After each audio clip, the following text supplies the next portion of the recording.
வணக்கம். நாம் இப்போ சீரான காந்தப்புலத்தில் உள்ள சட்ட காந்தத்தின் மீது செயல்படக்கூடிய திருப்புவிசைக்கான ஃபார்முலா என்ன அப்படிங்கிறத பார்க்கலாம். இப்போ என்எஸ் அப்படிங்கிறது இரண்டு காந்தங்கள். இந்த காந்தங்களுக்கு இடையிலேயே இருக்கிறது காந்தப்புலம். காந்தப்புலத்தை பின்னு எடுத்துக்கிறோம். பி வெக்டார் அப்படிங்கிறது காந்தப்புலம். இப்போ அந்த காந்தப்புலத்தில் ஒரு சட்ட காந்தம் என்எஸ் அப்படிங்கிற ஒரு சட்ட காந்தத்தை வைக்கிறோம். அந்த சட்ட காந்தம் காந்தப்புலத்தின் காரணமாக ஒரு விசைக்கு உட்படுது. அந்த விசையின் காரணமாக அது திரும்ப ஆரம்பிக்குது. அது திரும்பக்கூடிய கோணம் எவ்வளவு? தீட்டா. எவ்வளவு? தீட்டாங்கிற கோணம்.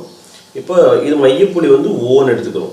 ஓலிருந்து எஸ் வரைக்கும் இருக்கக்கூடிய இந்த முனை எஸ் வரைக்கும் இருக்கிற தொலைவும் ஓலிருந்து என் வரைக்கும் இருக்கிற தொலைவும் சமம் தான். எவ்வளவு அப்படின்னாக்க எல். எவ்வளோ தொலைவில் இருக்குது? எல். அப்போ மொத்தமான நீளம் அப்படின்னு பார்க்கும்போது எவ்வளவு? 2L. சட்டக்காந்தத்துடைய மொத்த நீளம் 2L. இது புரிஞ்சிருக்குன்னு நினைக்கிறேன். நெக்ஸ்ட் பாருங்க, இப்போ இந்த திரும்புது இல்லையா? அப்போ திரும்பும்போது இங்கே ஒரு விசை செயல்படும். வடமுனையில் ஒரு விசை செயல்படுது, தென்முனையில் ஒரு விசை செயல்படுது.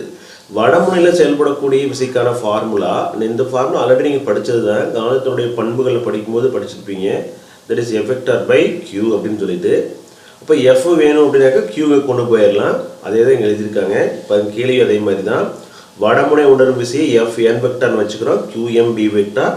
தென்முனை உணரும் விசை F S vector equal to minus Q M B vector. A minus இந்த பாருங்க, இது தென்முனை இந்த டைரக்ஷனில் இருக்குது, வடமுனை இந்த டைரக்ஷனில் இருக்குது. ஒன்றுக்கொன்று எதிரெதிராக இருக்குதா? அப்போ இந்த இரண்டையும் கூட்டும் பொழுது என்ன ஆகுனா 0 ஆகுது. ஏன் 0 ஆகுது பாருங்க, இந்த ரெண்டு சமம் தான். வடமுனை கொடுக்கக்கூடிய விசையும் தென்முனை கொடுக்கக்கூடிய விசையும் சமம். ஆனால் எதிரெதிரானது அப்படிங்கிறதுனால 0 ஆயிடுது.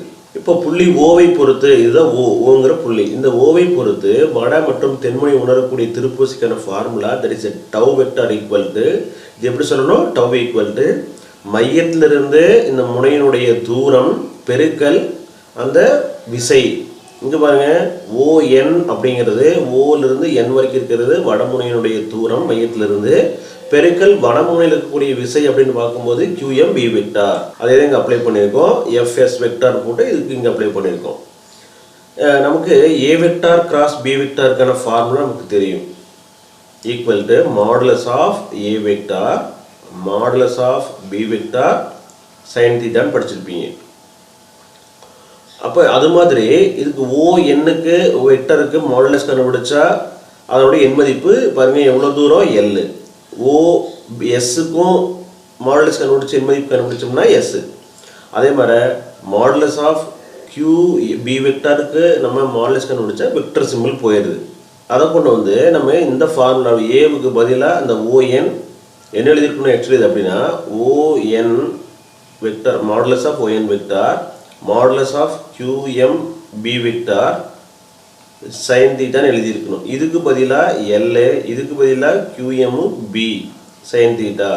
இதே மாதிரி தான் இரண்டுக்குமே எழுதி நம்ம போட்டிருக்கோம். இங்கே மைனஸ் போயிடும். மாடுலஸ் கண்டுபிடிக்கும் பொழுது மைனஸ் போயிடுது. அப்போ ரெண்டுமே ஈக்குவல் டைமாக இருக்கிறதுனால 2L இன்ட்டு QMB சைன் தீட்டான்னு போட்டுக்கிறோம்.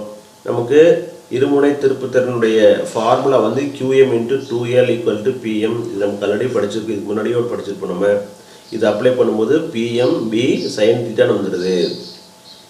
இதை பாருங்க, திரும்பவும் A vector cross B vector form இருக்குதா? இந்த இடத்துல இருக்கிற மாதிரி இருக்குதா? அப்போ இதை என்ன எழுதிக்கலாம்? இது மாதிரி மாற்றி எழுதிக்கலாமா? அப்போ மாற்றி எழுதினாக்க டவ் வெக்டார் ஈக்குவல் டு என்ன வந்துடுது? PM vector cross B vector வந்துடுது. இதுதான் நமக்கு தேவையான ஃபார்முலா. என்ன ஃபார்முலா? சீரான காந்தப்புலத்தில் உள்ள சட்ட காந்தத்தின் மீது செயல்படும் திருப்புவிசைக்கான ஃபார்முலா. ஈவன் இந்த ஃபார்முலா கூட ஒரு மதிப்பு வினாவில் கேட்கலாம். இதுவும் ஒரு மதிப்பெண் வினாவில் கேட்கக்கூடிய ஃபார்முலா.